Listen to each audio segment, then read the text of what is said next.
and we're at the Landmark Theaters in Westwood, Los Angeles, and this is the big premiere of our film.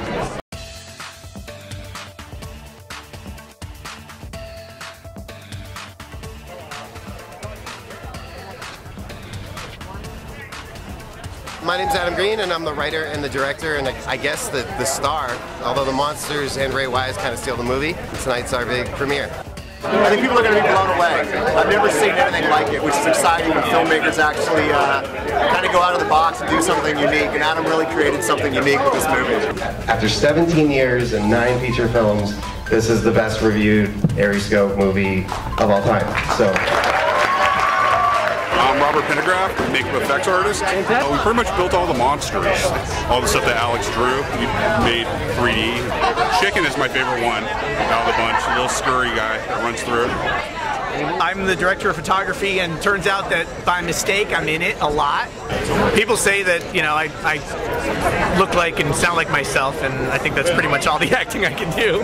I'm Dave Foy. I was I was slate, second camera, PA, art department.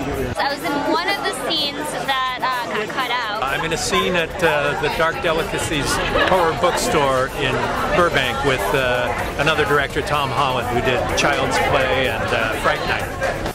This all started because somebody sent me a fan letter. I get sent really weird stuff, and if you're in here and you're the one who sends me your blood, stop. I was kidding.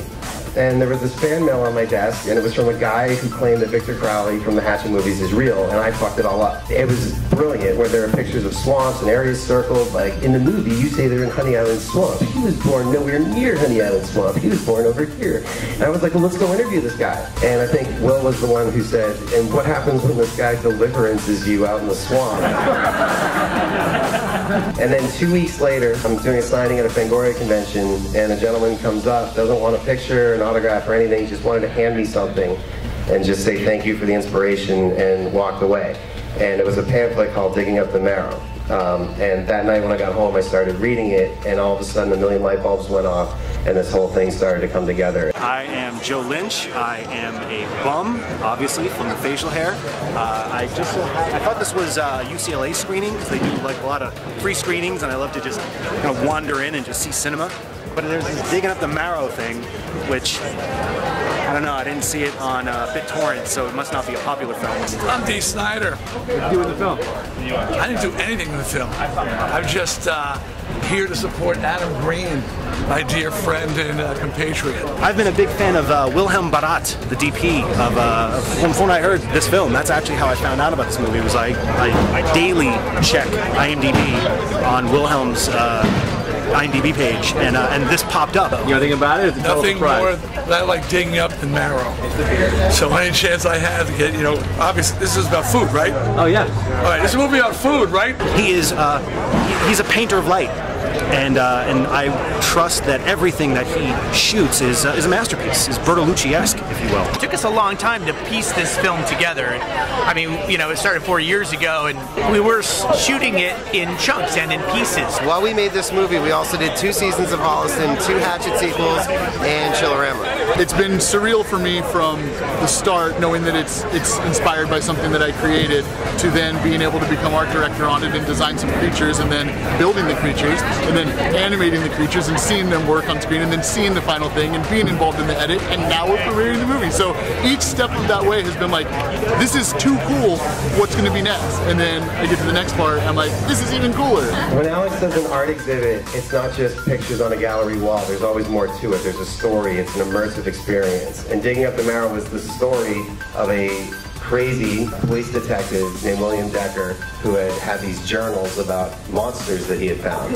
And Alex had found this journal, and he had painted these creatures. He called me and said, you know, this is Adam Green from Hollywood. I want to make a movie with you. I never called you, you know that's what I did. And when we brought Ray on, it was phenomenal for me to watch Ray bring his take of the William Decker character. I did a film called Chillerama. There was a segment that this young man did. I saw it and I liked it. one of the strangest things I ever saw. Is that your man Frankenstein? Yeah. And after the film, I ran into him out in the lobby and I said, you know, you're just the kind of guy I'd like to work with one day. Perhaps we could do something together. Alex was in many of the scenes, especially inside the house. He was just a few feet away. I was just behind him, like. We would have no career without the fans. Like, our fans are unlike anybody else's. I know there's other directors in here and they think their fans are awesome, but they don't compare. They just don't. I mean, people that will drive 6-7 hours to a theater that's playing one of our films, and they buy the movies, and they buy the T-shirts, and they, you know, they really do support us. They don't torrent our stuff. They don't pirate it. They go after the people that do. You know, we do believe monsters are real. When I was 8 and I saw E.T., I loved E.T. I would have been Elliot showing him my Star Wars toys. There were other kids that were terrified of E.T. at first. But I did always look under my bed or in my closet, because if it hadn't eaten me yet, I don't think it was going to. Maybe it was there because it was my friend, or maybe it was there to protect me from the real bad things in the world, which are people. So don't stop believing.